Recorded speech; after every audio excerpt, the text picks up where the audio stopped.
वंदे मातरम।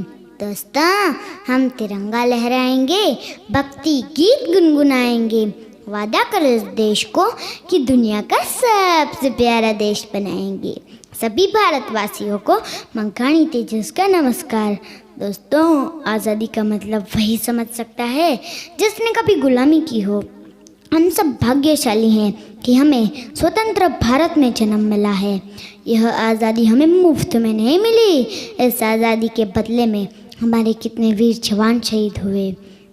दोस्तों, जब एक नौजवान देश की रक्षा के लिए बॉर्डर पर जाता है तो केवल एक ही जवान तैयार नहीं होता, पर उनके बूढ़े माँ बाप के कई सपने, चूड़ी, मंगलसूत्र और तैयार होते हैं कई हसरतें।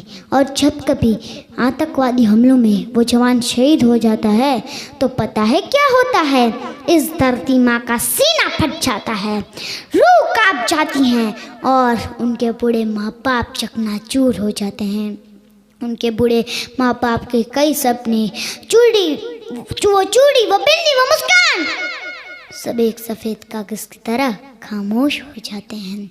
जब एक जवान शहीद होता है तो केवल एक परिवार नहीं रोता, बल्कि वो इंसान रोता है जो शहादत के मायने समझता है। वो नागरिक रोता है जो अपने देश के प्रति प्यार रखता है। और जब तिरंगे से लिपटे जवान को आखिरी बार एक माँ अपने सीने से लगाती है तो 135 करोड़ हिंदुस्तानी रोते हैं।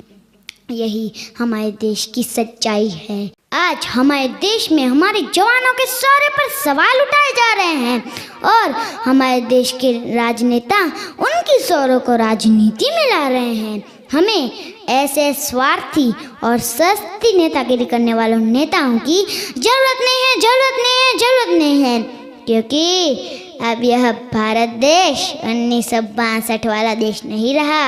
अब यह एक नया भारत है। घर में घुसेगा भी और मारेगा भी। और दोस्तों, यह देश ना कभी रुकेगा ना कभी झुकेगा। आज छोटी छोटी आंखों वाले चीन को भी हमारे देश के जवानों ने धूल चटा दी और पीछे हटने के लिए मजबूर कर दिया। लेकिन यह हमारी कम नसीबी है कि हम स्वदेशी चीज़ के बजाय विदेशी चीज़ का ज़्यादातर इस्तेमाल करते हैं। दोस्तों, आप सबको मालूम होगा कि अंग्रेज़ हमारे देश में व्यापार के लिए आए थे और हमें ही गुलाम बना दिया था। इसी तरह हम विदेशी चीज़ का इस्तेमाल करके अपने देश की आर्थिक परिस्थिति बिगाड़ रहे हैं। हमारे देश को विश्वगुरु बनाने के लिए स्वदेशी चीज़ का ज़्यादातर इस्तेमाल करना होगा और हमारे प्रधानमंत्री श्री मोदी जी के अनुसार लोकल को वोकल बनाना होगा। आज इस अवसर पर हम कसम खाते हैं कि आत्मनिर्भर बनेंगे, स्वदेशी चीज़ का ज़्यादातर इस्तेमाल करेंगे, लोकल को वोकल बनाएंगे और देश को स्वस्थ रखेंगे। अंत में कुछ लाइनें कहकर मैं अपनी वाणी को विराम दूंगा। दोस्तों, भारत को होकर बुलंद इतना कि विश्व की हर इच्छा से पहले आके भारत से पूछे, बोल तेरी रजा क्या है। बाकी तो दोस्तों, ना ही मेरी उम्र बड़ी है, ना ही मेरा नाम बड़ा है और ना ही मेरा रूप बड़ा है। मुझे तो इस छोटी सी बात पर गर्व है कि मैं हिंदुस्तान का हूँ और हिंदुस्तान मेरा है। धन्यवाद।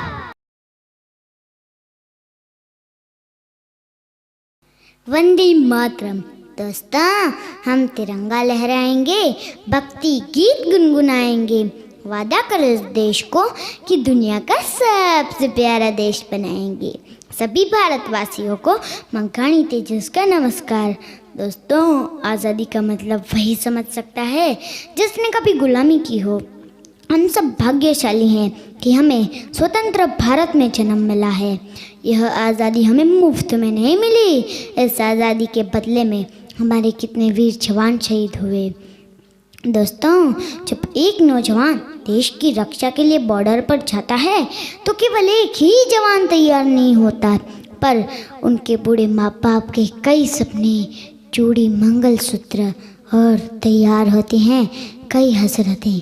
और जब कभी आतंकवादी हमलों में वो जवान शहीद हो जाता है तो पता है क्या होता है? इस धरती माँ का सीना फट जाता है, रूह कांप जाती हैं और उनके बूढ़े माँ बाप चकनाचूर हो जाते हैं। उनके बूढ़े माँ बाप के कई सपने, चूड़ी व बिंदी व मुस्कान सब एक सफ़ेद कागज़ की तरह खामोश हो जाते हैं। जब एक जवान शहीद होता है तो केवल एक परिवार नहीं रोता, बल्कि वो इंसान रोता है जो शहादत के मायने समझता है। वो नागरिक रोता है जो अपने देश के प्रति प्यार रखता है। और जब तिरंगे से लिपटे जवान को आखिरी बार एक माँ अपने सीने से लगाती है तो 135 करोड़ हिंदुस्तानी रोते हैं। यही हमारे देश की सच्चाई है। आज हमारे देश में हमारे जवानों के शौर्य पर सवाल उठाए जा रहे हैं और हमारे देश के राजनेता उनकी शौर्य को राजनीति में ला रहे हैं। हमें ऐसे स्वार्थी और सस्ती नेतागिरी करने वालों नेताओं की जरूरत नहीं है, क्योंकि अब यह भारत देश 1962 वाला देश नहीं रहा। अब यह एक नया भारत है। घर में घुसेगा भी और मारेगा भी। और दोस्तों, यह देश ना कभी रुकेगा ना कभी झुकेगा। आज छोटी छोटी आंखों वाले चीन को भी हमारे देश के जवानों ने धूल चटा दी और पीछे हटने के लिए मजबूर कर दिया। लेकिन यह हमारी कम नसीबी है कि हम स्वदेशी चीज़ के बजाय विदेशी चीज़ का ज़्यादातर इस्तेमाल करते हैं। दोस्तों, आप सबको मालूम होगा कि अंग्रेज़ हमारे देश में व्यापार के लिए आए थे और हमें ही गुलाम बना दिया था। इसी तरह हम विदेशी चीज़ का इस्तेमाल करके अपने देश की आर्थिक परिस्थिति बिगाड़ रहे हैं। हमारे देश को विश्वगुरु बनाने के लिए स्वदेशी चीज़ का ज़्यादातर इस्तेमाल करना होगा और हमारे प्रधानमंत्री श्री मोदी जी के अनुसार लोकल को वोकल बनाना होगा। आज इस अवसर पर हम कसम खाते हैं कि आत्मनिर्भर बनेंगे, स्वदेशी चीज़ का ज़्यादातर इस्तेमाल करेंगे, लोकल को वोकल बनाएंगे और देश को स्वस्थ रखेंगे। अंत में कुछ लाइनें कहकर मैं अपनी वाणी को विराम दूंगा। दोस्तों, भारत को ओकर बुलंद इतना कि विश्व की हर इच्छा से पहले आके भारत से पूछे, बोल तेरी रजा क्या है। बाकी तो दोस्तों, ना ही मेरी उम्र बड़ी है, ना ही मेरा नाम बड़ा है और ना ही मेरा रूप बड़ा है। मुझे तो इस छोटी सी बात पर गर्व है कि मैं हिंदुस्तान का हूँ और हिंदुस्तान मेरा है। धन्यवाद।